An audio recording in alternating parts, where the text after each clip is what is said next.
Buenos días o buenas tardes ya, ¿no? Buenos días todavía, buenos días. Una se hace periodista para tratar de entender la vida de los otros, la vida o la muerte, en todas sus circunstancias, las que la determinan o condicionan. Y yo les puedo asegurar que fue un auténtico festín, otro tipo de festival para alguien que se hace periodista para tratar de entender la vida de los otros, los trabajos que se presentaron a esta categoría, la categoría de cobertura. El jurado, que lo integrábamos María Teresa Ronderos, que está por ahí, Marcelo Verao y yo, disfrutamos muchísimo viendo la cantidad de historias muy completas y hechas con muchísima calidad. Fue difícil elegir a las tres finalistas, pero aquí están. Y una se hace periodista para tratar de entender la vida de los otros, y yo que critico tanto que en algunas partes del mundo los periodistas tenemos que dejar de hacernos selfies, ¿verdad? Y girar el objetivo de la cámara. Pues me parece que este selfie que nos estamos haciendo aquí, esta radiografía en realidad, es la única aceptable. Una radiografía de qué estamos haciendo los periodistas y qué deberíamos hacer, ¿no? Cómo salir de este momento de incertidumbre. Y estos tres trabajos finalistas responden muy bien a esas preguntas. Son dos trabajos de periodismo colaborativo y uno de un gran medio de comunicación. Son todos transmedia.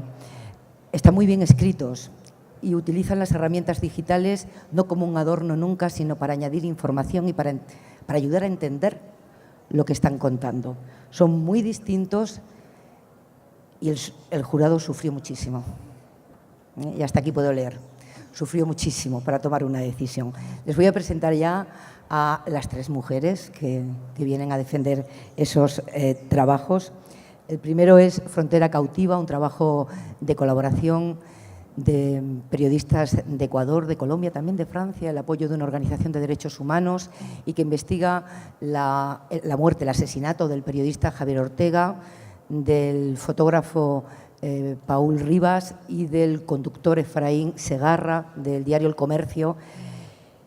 Y Susana Morán es parte del equipo que hizo esa investigación en colaboración con los tres países. Susana, buenos días. Buenos días, estamos muy felices de participar y bueno, hemos concebido esta nominación como un homenaje sobre todo a nuestros colegas ecuatorianos asesinados en la frontera común Ecuador y Colombia. El país de las 2000 fosas es el siguiente trabajo finalista, también de periodismo colaborativo, realizado por periodistas que viven en México y en Estados Unidos y que aborda, documenta, localiza, identifica las fosas clandestinas de toda una década, del periodo que va del 2006 al 2006, con el fracaso evidente de lo que se llamó la estrategia de la guerra contra las drogas. Y aparte de la alegría de ponerle cara a la gente que ha hecho esos trabajos que vimos sin conocerlos, es que quien va a defender este trabajo es alguien que esta mañana me contaba que siempre está detrás, que ella nunca está delante cuando se hacen estos trabajos. Mago Torres, buenos días. Buenos días, muchas gracias por la invitación. Es para mí un honor estar aquí, darle voz al trabajo al trabajo colectivo de periodistas que han cubierto las consecuencias de la violencia en México por tan largo tiempo y también presentar un trabajo que muestra la indolencia del gobierno, ¿no? Ante una crisis humanitaria como la que se vive en el país. Y el tercer trabajo lo presentaba a Folha de Sao Paulo y es un trabajo sobre la crisis climática, un trabajo muy ambicioso, un trabajo global para una crisis global, y lo hizo un amplio equipo del periódico y entre ese equipo está Patricia Campos Melo. Buenos días, bienvenida. Buenos días, Pepa. Gracias por todo. Es un gran honor estar acá. Me voy a hablar en portuñol, por eso pido disculpas. El trabajo me parece que es cada vez más importante porque es un tema que ahora está siendo cuestionado por gobiernos, especialmente el gobierno de Brasil, y la idea es mostrar cómo el acalentamiento global afecta a las personas en la realidad, en sus vidas. Bueno, pues vamos a ir viendo un vídeo de presentación de cada trabajo y luego charlamos con ellas. Y empezamos con el vídeo de Frontera Cautiva.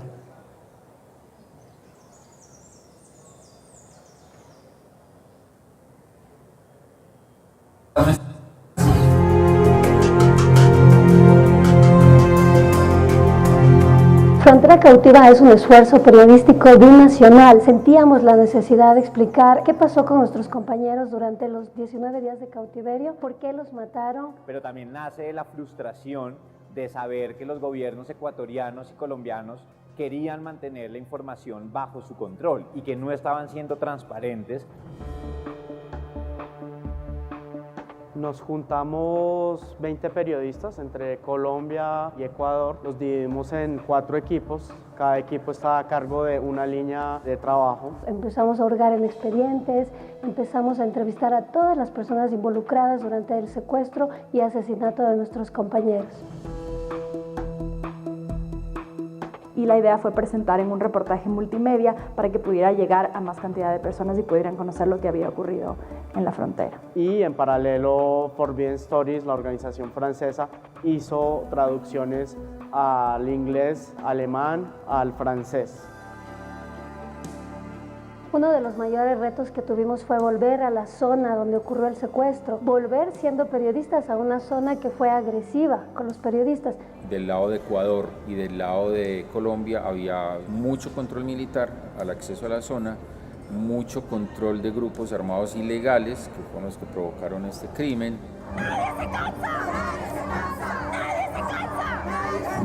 Creo que la importancia de este trabajo radica en la respuesta coordinada y pertinente que se le dio a un caso extremo de censura y de silenciamiento. Más de 20 periodistas contaron estas historias que fueron publicadas en 7 idiomas, en más de 60 países y en más de 130 medios del mundo.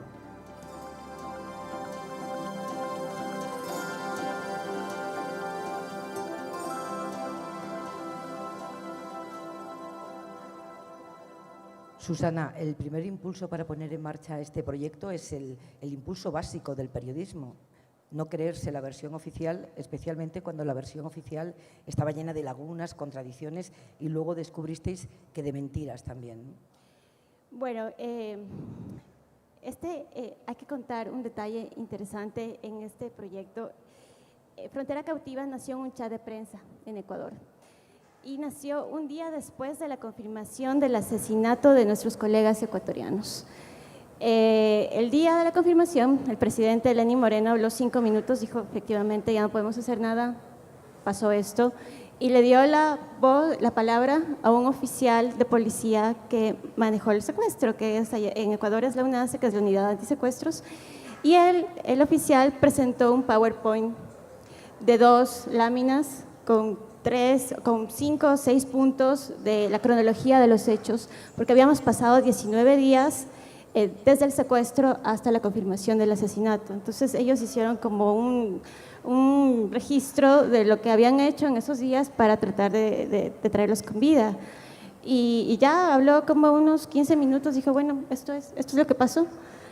Y claro, la indignación fue gigantesca porque hay que entender que el crimen contra Javier, contra Paul y contra Faraín fue un antes y un después en el periodismo ecuatoriano. Jamás habíamos asistido a un hecho de esas dimensiones, o sea, un equipo periodístico que va a la frontera o que va a cualquier lado y lo secuestran y después en pocos días lo asesinan. No existía en nuestro radar eso, lo habíamos visto lamentablemente en nuestros países vecinos, en otras regiones de América Latina, pero en Ecuador jamás había pasado una circunstancia así. Entonces por primera vez los periodistas salimos durante 19 días a las calles a reclamar y a exigir que traigan a nuestros compañeros con vida. Lo hicimos cada momento, en ruedas de prensa, en la calle, frente al Palacio de Gobierno. No sucedió lamentablemente. Entonces, un día después de la confirmación del asesinato de ellos, dijimos, bueno, nos quedamos con el PowerPoint de la policía. No es posible que nos quedemos con eso, no es posible que la indignación se quede en eso. Y bueno, ahí empezamos a discutir que era necesario dar una respuesta periodística. Esto es un hecho, o sea, los periodistas estamos indignados y ¿qué es la mejor herramienta que tenemos que hacer para enfrentar ese hecho? Era hacer periodismo. ¿Y os ponéis de acuerdo? Un grupo de periodistas que trabajáis en otros medios, cada uno en su medio, ¿no? Sí, en ese entonces, bueno, 40 periodistas se sumaron a la investigación. En ese chat de prensa alzaron la mano. Yo quiero ser parte de esto porque también no me trago lo que ha sucedido. Y nos empezamos a reunir y al final el equipo de Ecuador se consolidó en 10 personas, que empezamos a recabar datos, etcétera. Y mientras hacíamos eso, conocíamos que en Colombia también había un equipo que estaba muy conmovido por lo que había sucedido en territorio colombiano, que fue el asesinato, y que estaba también decidido a entrar a la investigación. Pues fue muy fácil encontrarnos y conciliar las líneas de investigación, que finalmente fueron 4, que derivaron en los 4 grandes reportajes que publicamos, reportajes multimedia, y empezamos a desentrañar y a encontrar y a ordenar los hechos, porque en 19 días pasaron un sinnúmero de hechos y era importante darles un orden y un sentido en el contexto de lo que estaba pasando en la frontera, porque hay que también apuntar que esto sucedió en un lugar donde existen los mayores cultivos de coca en el mundo, donde están los mejores corredores, la geografía lo da, o sea, lo permite, los mejores corredores para este negocio ilícito. Entonces estamos hablando de una situación compleja y que el crimen contra nuestros colegas fue el clímax de una situación en frontera que desde hace meses se venía complicando. ¿Y cómo reaccionó el gobierno, cómo reaccionaron las autoridades a vuestras preguntas, a vuestra investigación? Bueno, pues hubo mucho bloqueo para la información. Nosotros hicimos infinidad de pedidos de información a las autoridades tanto de Ecuador como Colombia. Puedo decir que el 98% de esos pedidos no fueron contestados, y cuando volvimos a las autoridades que estuvieron a cargo del secuestro y del manejo de toda la crisis de ese momento, pues no quisieron hablar o hablaron mínimamente en off the record, o cuando hablaron no querían tocar esos temas o lo hacían de forma muy superficial, ¿no? Así como que yo no estuve ahí, no supe mucho de eso. Entonces, eso notaba que había un ánimo por acallar, por bloquear, por silenciar este hecho, por no permitir que nosotros vayamos más allá. Y lo bueno de investigar así de forma colectiva, de unir 2 equipos, es justamente el tener la posibilidad de hablar con infinidad de fuentes en ambos lados de la frontera, y eso fue, digamos, que lo rico del trabajo. No lo mencionáis en ningún sitio, pero es evidente que asumíais mucho riesgo, volviendo a una frontera peligrosísima, un verdadero agujero negro de seguridad, con narcotráfico, con fuerzas de seguridad que no siempre responden como deberían responder. Era muy peligroso, os jugabais la vida, literalmente. Bueno, volver a esa frontera nos tomó algunas semanas para planificarlo, porque uno de los pilares básicos de este proyecto fue justamente la seguridad. O sea, fue una de las primeras cosas que nos pusimos como meta en este proyecto, y así nos sentamos a planificarlo y a esbozar un esquema para la reportería antes, durante y después. Volvimos 2 equipos, uno a la frontera de Ecuador y uno del lado colombiano. Cada equipo tenía una persona que monitoreaba a todos los que estábamos en frontera, y que en momento de que alguien no responda, pues las alertas se activaban inmediatamente. Lo interesante también es que del grupo binacional 70% fuimos mujeres, y de las que volvimos a la frontera también fuimos mujeres. Entonces eso creo que estábamos, no sé, convencidas de que era necesario, casi una necesidad física de ver el lugar donde sucedió los hechos, ¿no? O sea, queríamos estar allí, comprender el contexto, la población, los testimonios, era fundamental. La versión oficial, la que no os creísteis, es que una escisión de la guerrilla estaba detrás del asesinato. ¿Vuestra conclusión final cuál es? Porque en los reportajes queda en el aire una duda de quién es el verdadero o quiénes fueron los verdaderos asesinos. No lo explicitáis, no sé si porque no lo habéis podido, supongo, ¿no? Porque no lo habéis podido acreditar, pero está la duda ahí del papel que jugaron las fuerzas de seguridad en el desenlace final. Bueno, a ese momento, a los 6 meses que publicamos la investigación, todavía nosotros nos quedamos con muchas preguntas abiertas, porque para nosotros era importante mantener el tema en la opinión pública. No queríamos que pase 2 años, 3 años investigando esto, sino que eso merecía una respuesta urgente de ambos estados, de Ecuador y de Colombia. Lo que publicamos era justamente lo que pasó, un filtro muy fuerte de fact-checking de varios editores que revisaron el material completo.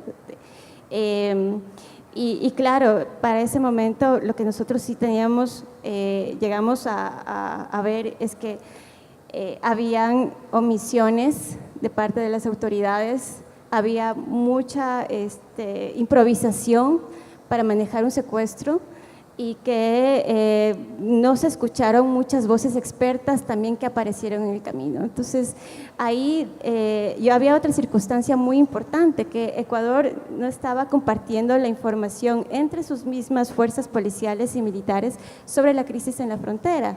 Entonces, de pronto, en medio de toda esta circunstancia, nos enteramos que un oficial de la policía de la frontera chateaba desde hace algunos meses con Guacho. Entonces, eso fue una cosa que era que se desconocía. Con el presunto responsable. Sí, el presunto responsable, y que después vimos que aparentemente era una práctica que ya venía de hace tiempos, ¿no? Susana, gracias. Gracias. No, gracias a usted. Vamos a por el vídeo del país de las 2000 fosas.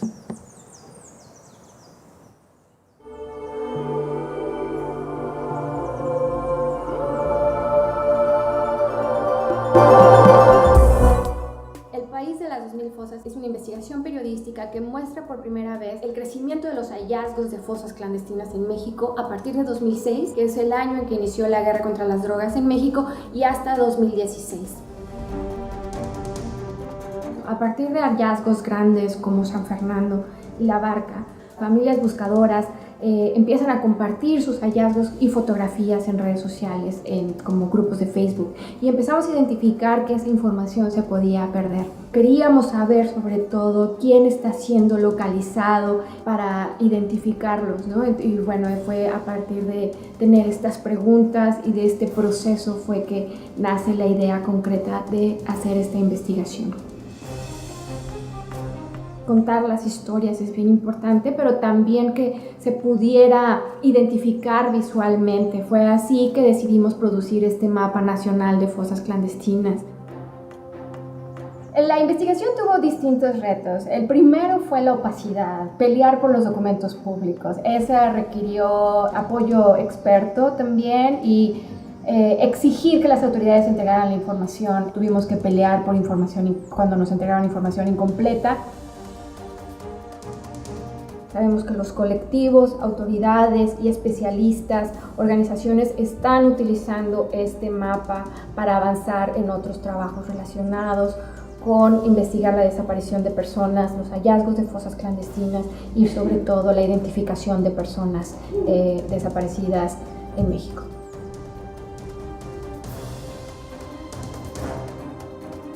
Un aspecto que fue importante fue que las familias dijeran: hemos sabido que México es una gran fosa, pero con este trabajo lo podemos demostrar.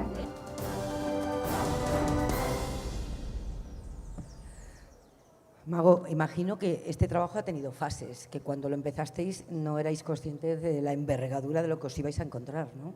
Sí, de hecho, el trabajo tuvo diferentes etapas. Iniciamos planeando un mapa crowdsourcing, pidiéndole a otra gente, a periodistas en los estados, que aportaran información, y empezamos a identificar que las fuentes de información eran distintas. Después propusimos hacer un monitoreo de medios, pero cuando no tienes, somos un grupo independiente de periodistas, y cuando no tienes recursos para hacer un monitoreo de medios formal, con tecnología, el que lo hagan personas toma mucho tiempo, pero también tiene una carga emocional, o sea, es muy fuerte hacerlo.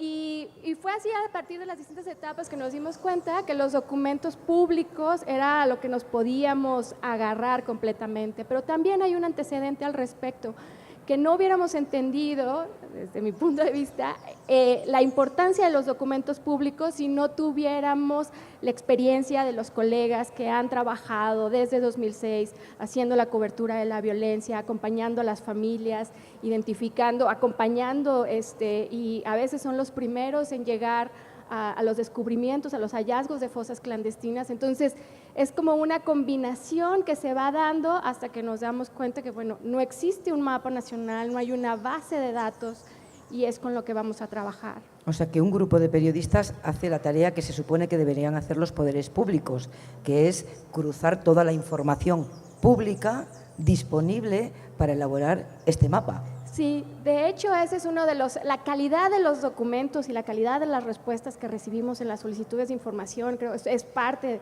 del resultado de la investigación. Nosotros tuvimos que realizar más o menos presentar 200 solicitudes de información y recursos de revisión, que es para pelear la información, el mecanismo que tenemos bajo la ley mexicana. Y encontramos que las autoridades, a pesar de que es algo que inició en 2006, no tenían metodología compartida, no usaban los mismos criterios, y cuando solicitábamos una información de seguimiento para clarificar algunos hallazgos de fosas, decían que ya no estaban en sus registros, y es también identificar qué significa que las autoridades borren números. Porque detrás de los números son personas y hay familias buscando. Entonces fue un proceso muy fuerte que requirió mucho tiempo, el analizar, el crear la base de datos en conjunto a partir de 24 formatos, que fueron 24 de los 32 estados los que respondieron a hallazgos de fosas, que nos fuera integrar esa base de datos, ¿no? ¿Está sirviendo la base de datos a las familias para identificar a sus desaparecidos y, por ejemplo, iniciar acciones legales? Sabemos que el mapa se ha utilizado, o sea, la información que nosotros publicamos se ha utilizado en estados donde las autoridades negaron información, que las familias y organizaciones vayan y digan, ustedes dijeron que no había información, aquí está. ¿Dónde está la información? También estos datos tienen algunos limitantes. En México las familias han creado colectivos de búsqueda que también se han profesionalizado porque las autoridades no hicieron su trabajo en documentar los hallazgos de fosas, y ahí se tiene que hacer un proceso de integración de los datos, ¿no? Son también como es tan grande el problema que tiene que avanzar en ese sentido, pero sabemos que es así como se ha utilizado en esa parte, y también para identificar pues, los estados que en su momento negaron información. Está el trabajo de datos, está el trabajo sobre el terreno, con un coste emocional muy alto este trabajo, ¿no? Porque la vida de un periodista empieza a costar muy poco, ¿no? En México. Sí, creo que el trabajo colectivo en México, y aquí están mis colegas, el trabajo colectivo nos ha ayudado también y el colectivo e interdisciplinario nos ha ayudado a darle vuelta a zonas de censura. Una parte que nosotros queríamos hacer con esta investigación era incluir historias concretas que identificábamos en el mapa, y en algunos recorridos nos dimos cuenta de que iba a ser peligroso. Entonces también cómo delimitar la historia. Nosotros trabajamos completamente remoto, estamos en distintos lugares en México y en Estados Unidos. ¿Puedo contar que has conocido a una de tus compañeras aquí en el festival? Sí, hoy que no se habían visto la cara nunca. En persona nunca nos habíamos visto, trabajamos juntas 2 años, Paloma, que está ahí, entonces fue muy bonito. Sí. Y en la parte emocional fue un proceso aprender que como que cuando decidimos trabajar con los datos, sientes que estableces una cierta distancia con el tema, y después nos damos cuenta de que no estar hablando en la documentación de fosas, cuerpos, cráneos, fragmentos, o sea, es fuerte.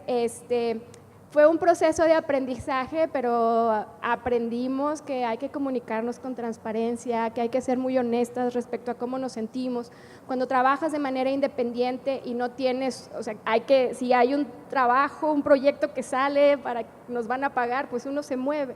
Entonces, ser muy honesto respecto a los tiempos, a las implicaciones que estamos teniendo, abrir espacios para que cuando alguien tuviera la necesidad hiciera una pausa, ¿no? De la vinculación con el proyecto. Es un aprendizaje que todavía va en proceso, pero así ha sido. No te he preguntado por qué la elección de este tema, la originaria, la de la primera fase. Desde ¿por qué decidís empezar con algo tan terrible y tan evidente, por otra parte, en México como la violencia? Una de las coordinadoras de la investigación es Marcela, la otra es Ale, y ellas han cubierto desaparición de personas y fosas clandestinas por largo tiempo. Y entonces es también como los periodistas que están en campo, a mí me gusta especificar que yo trabajo datos y documentos, entonces ahí casi siempre tengo una distancia, pero identificar que había más necesidad de, o sea, se están cubriendo las historias, pero tenemos que avanzar más.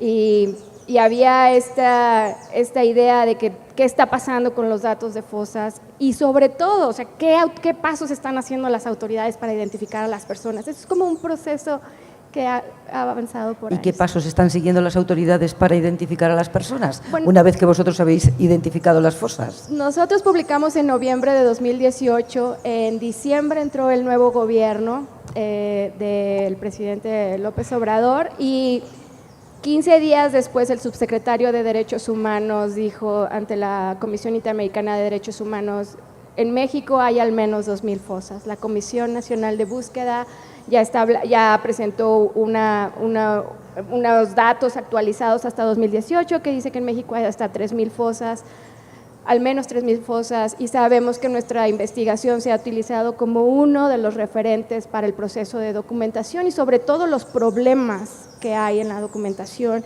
y lo que implicaba o lo que implica todavía que las autoridades, igual que en Ecuador, no se estén comunicando y no estén compartiendo información para atender un problema como este. Gracias, Mago. Vamos con el vídeo de crisis climática. La nueva onda de incendios volvió a devastar florestas en el país. El huracán María se ha fortalecido en su camino hacia Puerto Rico.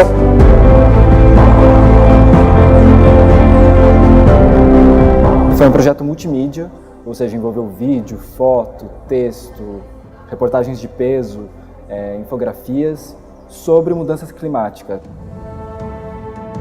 A gente teve em 2017 um ano terrível de desastres climáticos. Tivemos furacões em Porto Rico, a gente teve queimadas em Portugal, a gente tinha uma seca histórica acontecendo aqui no Brasil e teve também o cenário político de ascensão de figuras relevantes no cenário global que são negacionistas climáticos. Então foi a primeira viagem, foi para Portugal para documentar os incêndios florestais e a partir dali a gente começou a fazer as viagens, fomos para o Caribe, onde a gente documentou a devastação do furacão Maria, depois fomos para o Panamá para fotografar a região de San Blas. Então a gente tinha isso bem claro, de tratar do aqui e agora, sem alarmismo, mas também debatendo com a ciência, mas falando muito do agora e aproximando o leitor desse tema que pode ser meio difícil, mas que está diretamente ligado no cotidiano. Para fazer esse projeto Crise do Clima, foram 15 pessoas da equipe interna do jornal, entre editores de vídeo, repórteres de texto, fotógrafos, infografistas, desenvolvedores de web, todos coordenados pelo jornalista Marcelo Leite. Mas a gente entende que teve um impacto aí de conscientização, você plantar uma semente de algo que pode virar um tópico de conversa, pode virar um tópico de escolha de um líder comunitário, pode virar plataforma para um debate sobre mudança climática que pode pautar um debate nacional numa eleição. Então acho que esse é o impacto que tem e que a gente não espera, mas que a gente fica feliz que tem também.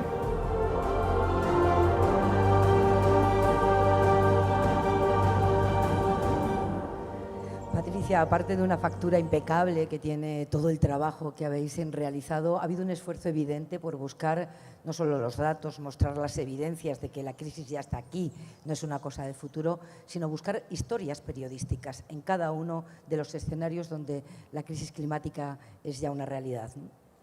Sí, como estaba diciendo mi colega, es un tema un poco árido, se dice en español, sí, un poco difícil. Entonces la idea era mostrar la ciencia, pero cómo acalentamiento global está afectando a las personas y cuánto sale, cuánto dinero se tiene que invertir para las adaptaciones. Entonces, cuando se habla de acalentamiento global, es una cosa un poco abstracta para la mayor parte de las personas. Por ejemplo, en Brasil, el 75% de las personas no vive en la costa, entonces no está viendo directamente lo que está pasando. Entonces, la idea es que la gente se pueda poner en el sitio de la gente que está lidiando directamente con los efectos. Y para esto fuimos a 3 continentes y a varios tipos de efectos ligados a calentamiento global, y siempre no es solamente, es una combinación. Las personas, las historias periodísticas y la ciencia por detrás, porque es muy importante siempre repetir la ciencia, porque en este momento hay tantos líderes cuestionando y negando el calentamiento global en todos los sitios, que es muy, muy importante siempre repetir la ciencia. De hecho, tú eres autora de la parte del reportaje que cuenta cómo las grandes empresas que le venden a los agricultores la maquinaria para que no cambien su manera de producir, porque les viene mal económicamente, financian a negacionistas, ¿no? Sí, esto fue una sorpresa. Mi parte del trabajo, fuimos a una parte de Brasil que es muy importante para el agronegocio, el agribusiness muy grande, donde plantan soja y maíz y todo, y entonces que descubrimos que grandes compañías como John Deere, que fabrica máquinas, y unas otras, Syngenta de semillas, estaban pagando por charlas de un tipo que es muy famoso por negar el acalentamiento global, y todos productores rurales que son una parte muy importante de la economía brasileña, y la economía brasileña, como se sabe, es una de las mayores exportadoras de productos agrícolas, estaban escuchando a aquel tipo diciendo a todos: no existe acalentamiento global, no se necesita cambiar nada. Entonces, si esto está pasando en Brasil, que es uno de los principales países que exportan comida, a pensar el efecto en el mundo de esto. Se ha dicho aquí a primera hora de la mañana, y lo decimos continuamente, que los lectores de medios convencionales ya no tienen paciencia para leerse un artículo entero, no digo ya una serie de reportajes, artículos audiovisuales como esta. ¿Qué feedbacks habéis recibido de vuestros lectores? Esta fue una sorpresa porque exactamente como vos dijiste, tenemos una Me va a matar Mónica González, feedback no. ¿Qué os dicen vuestros lectores? ¿Vale, Mónica? No feedback. ¿Cómo? Nada, que me reñía por hablar en inglés. Perdona. Okay. Sí. Disculpa. El feedback. Fue una sorpresa que la gente, nosotros tenemos medios de medir hasta cuánto los lectores están leyendo un artículo, que cuando es muy grande la gente no lee hasta el final, y fue una sorpresa que la gente estaba leyendo todo. Es muy importante toda la estructura multimedia, que tiene videos, que tiene infográficos con videos y las fotos y todo, que de esta manera se queda un poco menos de trabajo, es más interactivo esto. Entonces fue una sorpresa que la gente estaba leyendo hasta el final. Nos quedan 6 o 7 minutos antes de dar la palabra aquí, pero yo creo que hay una cuestión que es interesante debatir con vosotras, y es si el periodismo que se llama independiente, el de periodistas que no trabajan en un gran medio, y los grandes medios clásicos hacen sus investigaciones, por ejemplo, con el mismo criterio a la hora de elegir qué investigamos. ¿Hay diferencia de criterio? ¿Cómo lo veis vosotros? A ver, ¿quién empieza? Susana. Yo empiezo. Bueno, puedo hablar del caso de Ecuador, y sin duda hay diferencias. Como un mismo hecho es tratado por un medio tradicional como por un medio independiente digital o por periodistas freelance. Es muy, muy diferente. Primero porque lo principal, creo que, y es parte de los resultados que hemos tenido, es que puedes profundizar muchísimo en un evento en específico. Y en el caso de Frontera Cautiva, eso fue lo importante. Y es un trabajo que además lo hicimos con nuestros trabajos diarios, ¿no? Que lo tuvimos que compaginar con todo eso. Y bueno, yo creo que esa posibilidad de profundizar un tema es algo que se ha perdido en los medios tradicionales de lo que yo veo, por ejemplo, en mi país, que son coberturas muy del día o cuando hacen trabajos especiales todavía no alcanzan esa profundidad que uno requiere para entender esos fenómenos complejos.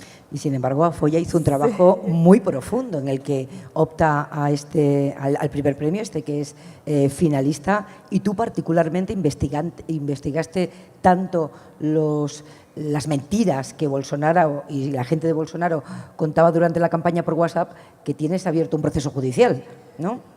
Sí, te iba a decir que en el caso de Folha de São Paulo, que es el diario más grande de Brasil, no han tenido miedo de las presiones. Entonces nosotros no estamos evitando temas más polémicos.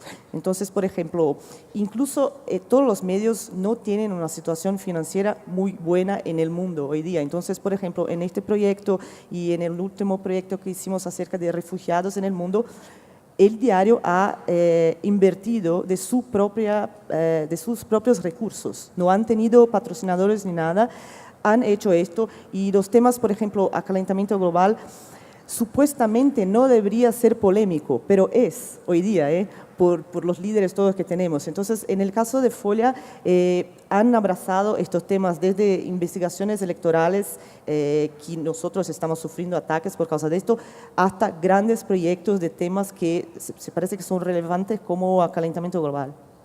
Mago. Sí, yo iba a agregar, en nuestro caso creo que el trabajo independiente te permite cierta flexibilidad, ¿no? Inicialmente no teníamos una fecha, un deadline, también hablando palabra en inglés. Mónica, perdónanos. Somos imperfectas, mujeres pero imperfectas. De hecho, cuando publicamos decimos que nosotros llegamos a un deadline emocional porque nos tardamos casi 2 años en hacer la investigación, pero esto nos permitió valorar las diferentes etapas que teníamos y también pelear por la información. Si nosotros no hubiéramos como un equipo independiente aceptado que esta era la ruta que queríamos seguir, que la importancia de los documentos era importante, tal vez lo hubiéramos hecho más acelerado, ¿no? Entonces creo que el trabajo independiente de alguna manera, si no tienes un medio grande que invierte, que está dispuesto a decir, esta investigación va a tomar el tiempo que necesita y a partir de los primeros hallazgos podemos hacer como una redefinición de hacia dónde va el proyecto, tal vez nosotros no lo hubiéramos logrado. Entonces, en nuestro caso fue eso, y bueno, allá a medio camino encontramos el apoyo editorial y financiero de la organización Quinto Elemento, ¿no? Que también eso es otra parte, pero es parte de cómo trabajamos nosotros de manera independiente y estableciendo la ruta que creíamos que era relevante para una investigación como la nuestra. Patricia, sé que vas a profundizar en el tema en otro evento dentro del festival, pero sí quiero saber cómo está lo tuyo, cómo está el proceso judicial, porque hubo una primera decisión del juez que le negó las fuentes de los periodistas a Bolsonaro, claro, pero hay un segundo proceso abierto. Sí, hay 3 cosas. Hay algunos motivos de preocupación. El primer proceso que Bolsonaro personalmente estaba procesando a mí y a los dueños del diario, exigiendo que, ¿cómo se dice? Disclose the sources, que reveláramos quién eran las fuentes. Las fuentes. Perdió por 7-0, pero hay una investigación que está en curso y ahora, semana pasada, pasó algo que nos preocupa muchísimo, que es que el juez decidió que no iba a dejar nosotros hacer testigos, ni los dueños de las agencias denunciadas no pueden hacer testigos, solamente los testigos de Bolsonaro fueron permitidos y nosotros tampoco podemos mostrar todas las evidencias que tenemos. Eso es una cosa muy preocupante. Y el tercer es que hay un apoyador de Bolsonaro que todavía estamos procesando y esta investigación es muy positiva para él, porque si cerran las investigaciones sin nos escuchar, es una cosa buena para él, que es un tipo de presión del gobierno que recurre a los apoyadores para procesar a los periodistas. Entonces, esta es la situación. O sea que no habéis podido aportar las pruebas. No. Ni testigos. Nada. Ni pruebas ni testigos. Bueno, quedan 15 minutos y abrimos el turno de palabra. Muchas. Ahí. Hola, Buen día, Eduardo Fabregat de Buenos Aires, Argentina. Tengo una pregunta para Mago.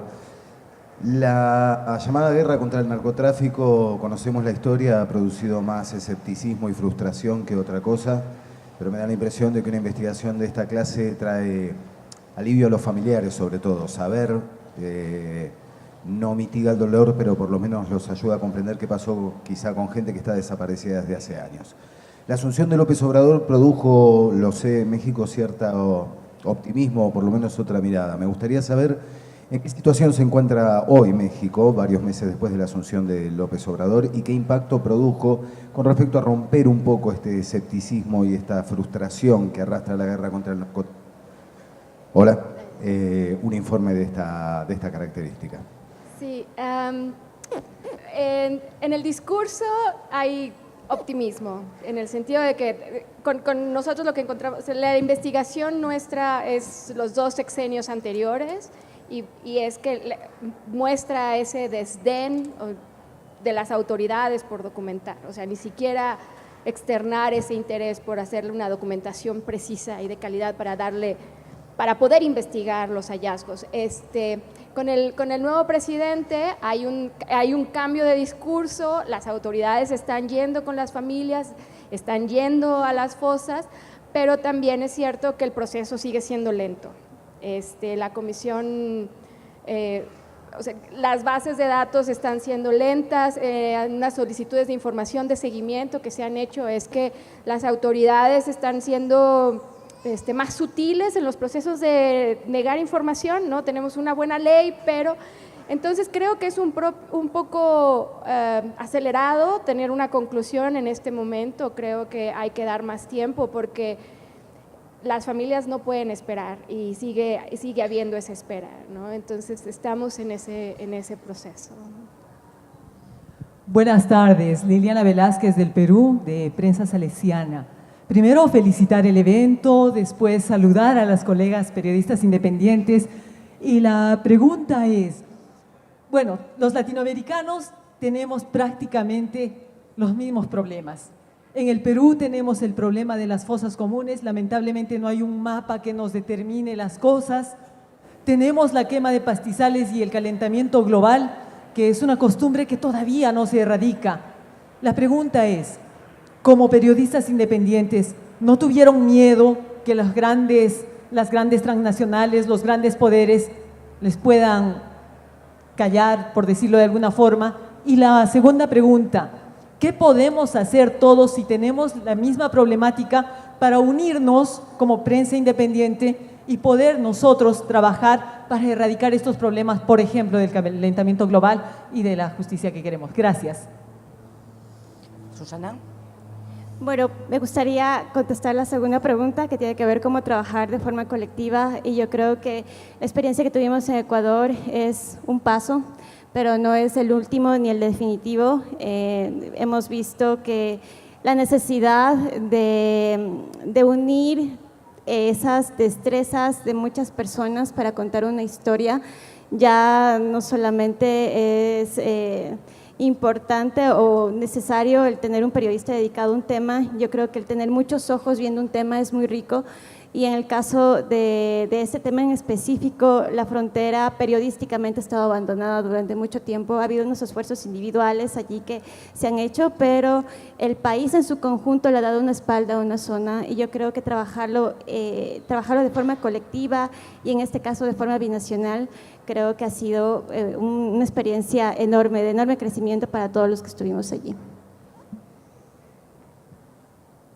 Aquí delante lo hay. Hola, buenos días.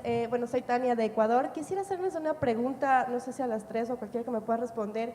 Durante el proceso de investigación que hicieron ustedes, no sé si recibían presiones, intimidación para frenar la investigación, para que en algún momento pararan. ¿Cómo lidiaron con eso y cómo hacer que los periodistas también podamos lidiar con esta situación que creo que pasa a diario en los periódicos y en diferentes países? Por orden, Patricia, y cada una cuenta su experiencia. Esa es una pregunta muy buena y no tengo una respuesta perfecta para esto. Lo que pienso es que tenemos que siempre mantener periodismo independiente. Nosotros no somos oposición ni gobierno, somos independientes y mantener haciendo lo que hacemos, buscar los fatos. ¿Fatos se dice? Hechos. ¿Factos? Hechos. Hechos, gracias. Buscar los hechos. Con hechos, incluso con acalentamiento global, yo pienso que con la pregunta de tu colega también, es muy importante, vivimos en una era que las cosas que eran verdades y seguras todavía no son. Entonces tenemos que repetir y todos nosotros hacer más y más artículos y reportajes que muestren de nuevo la ciencia, lo que está pasando, porque lo que vivimos hoy es una denegación de la ciencia en general. Entonces me parece que seguir haciendo lo que hacemos, buscar hechos y no opiniones, siempre es algo que podemos hacer. ¿Mago? Sí. Sí, miedo directo no, pero creo que en el caso de México, uno es el contexto del hacer periodismo en el país y cubrir la violencia, que ese es un contexto, que es una realidad con la que nosotros trabajamos, y también a lo largo de la investigación, bueno, ya lo mencioné un poco, pero las implicaciones que tenía en nosotros, y también siempre tener la dimensión correcta de si nosotros estamos sintiendo que tenemos ciertos riesgos porque estamos viendo estos temas, es solamente una pequeña parte de lo que las familias viven todos los días, ¿no? Entonces eso era también una parte importante de tener en dimensión.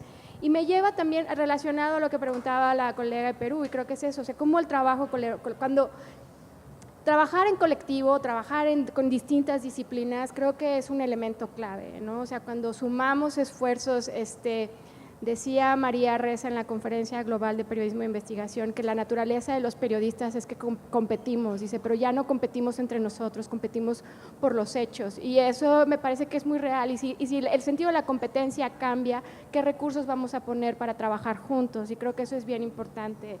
En nuestro equipo hubo visualización, fotografía, video, texto, datos, solicitudes de información, recurrimos a expertos, y reconocer dónde no sabemos lo suficiente y pedir a quien sabe más para mejorar el trabajo. Creo que esa protección profesional, ética del trabajo que estamos haciendo es un primer paso. Susana, ¿lidiasteis con presiones? Más que presiones, creo que al inicio, por ejemplo, después de ver el asesinato de nuestros colegas, sí cundió el miedo de volver a esa zona. Los periodistas, fotógrafos, las familias mismas de los comunicadores pedían a los periodistas que no vayan a la zona, aunque seguía pasando muchas cosas en esa frontera. Y bueno, pues lo primero fue no pensar en eso, pensarlo de forma fría, cómo enfrentar una cobertura de este tipo. Y ya cuando estuvimos en zona de frontera, pues sí tuvimos algunas alertas, algunas amenazas veladas, que se podría decir, o sea, gente que llegó en motos, nos dijeron váyanse porque esto es súper peligroso, no podemos garantizar su seguridad. Amenazas que venían de las autoridades locales, por ejemplo. En esa zona sabemos que tanto autoridades locales como fuerzas militares y policiales están cooptadas por los grupos armados, y eso hay que leerlo rápidamente, ¿no? Entonces hay que entender los mensajes, y en ese caso cuando ya supimos de esa alerta que tuvimos, pues salimos de la zona inmediatamente. Y también tuvimos, por ejemplo, intentos de filtrarse en nuestras comunicaciones en el grupo que estábamos investigando. Por eso decía que uno de los factores importantes fue justamente la seguridad como un pilar fundamental, y utilizar tecnologías seguras para las comunicaciones, porque además también estábamos trabajando de forma con videoconferencias, todos estamos en distintos lados igual. Entonces eso es fundamental. Yo creo que hay que no poner el miedo por delante, porque el miedo paraliza. Entonces yo creo que siempre hay que pensar en el objetivo final, que es encontrar la información, y siempre va a haber los caminos para llegar a eso. Sí, adelante. Muy buenos días. Primero, felicitarlas pues por este trabajo tan impecable a ustedes y a su equipo. Y segundo, ustedes como representantes, siendo también pues una voz femenina en el periodismo y representando pues distintos países, ¿cómo describirían ustedes la libertad de prensa en cada uno de estos y un panorama general en Latinoamérica? Pues ya que cada uno ha tocado temas, digámoslo, sensibles también dependiendo pues como del régimen o como de la manera de gobernar pues en cada país.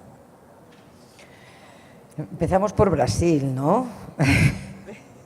Me voy a decir, porque me voy a hablar de esto después, Luego, pero te digo sí, que breve, hoy que nos día… quedan 5 minutos. Sí, claro. Hoy día en Brasil la prensa es considerada como enemigo del gobierno y tratada como tal. Y yo pienso que en otros países, esto es una cosa nueva para nosotros. Yo sé que en otros países como Venezuela, Nicaragua, eso es una cosa que viene pasando hace mucho. Para Brasil es una cosa nueva en esta magnitud.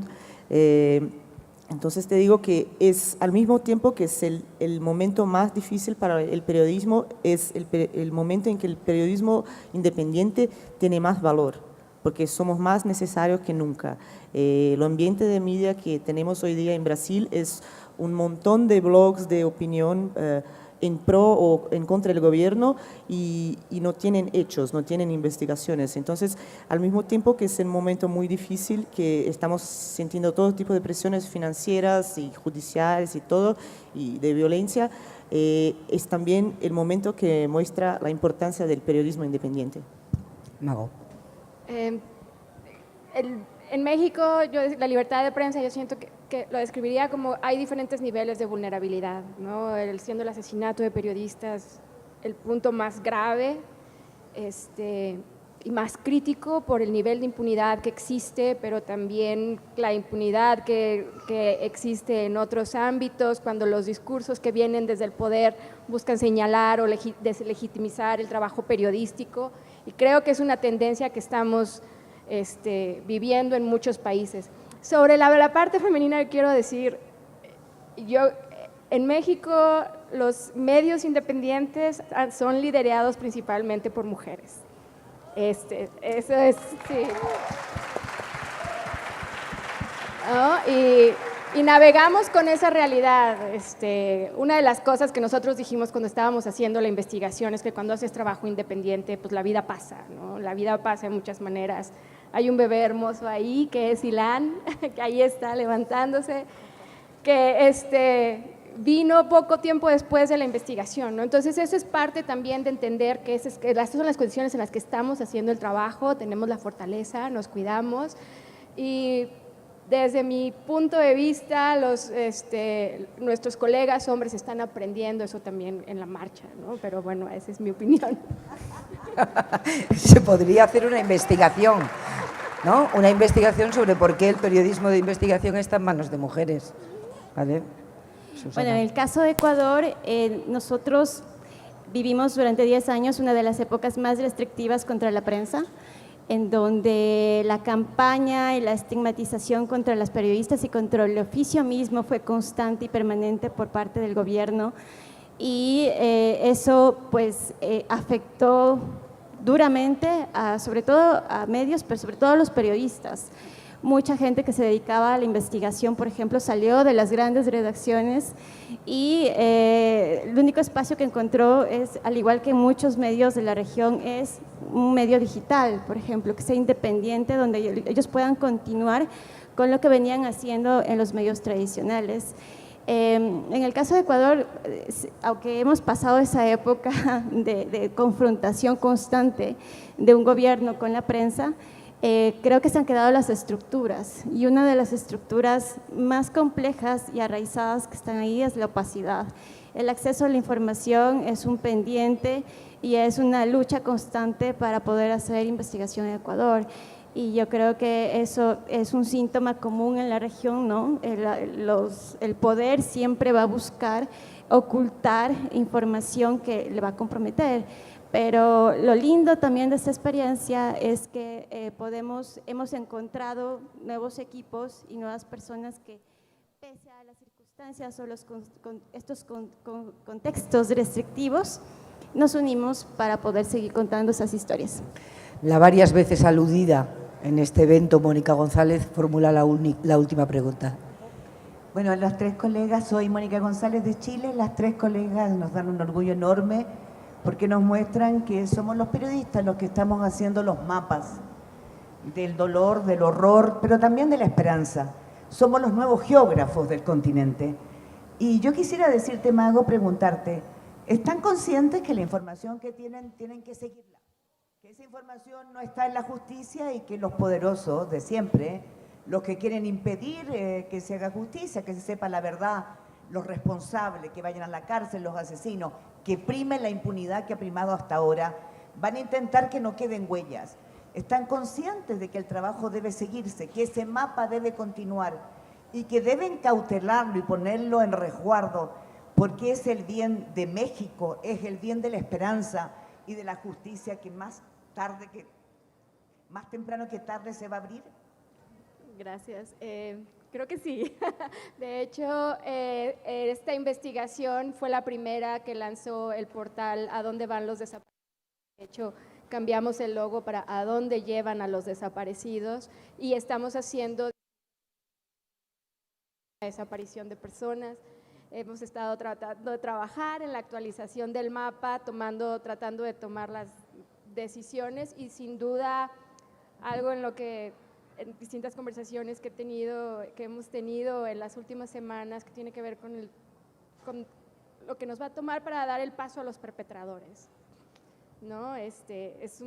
Creo que va a ser un proceso largo, el proceso de documentación, de entender lo que significa que estos datos estén abiertos, que estén disponibles, cómo lo pueden usar las familias, cómo lo pueden usar estas instituciones, es una parte y va a venir otra. Enhorabuena a las tres y muchas gracias. Adiós.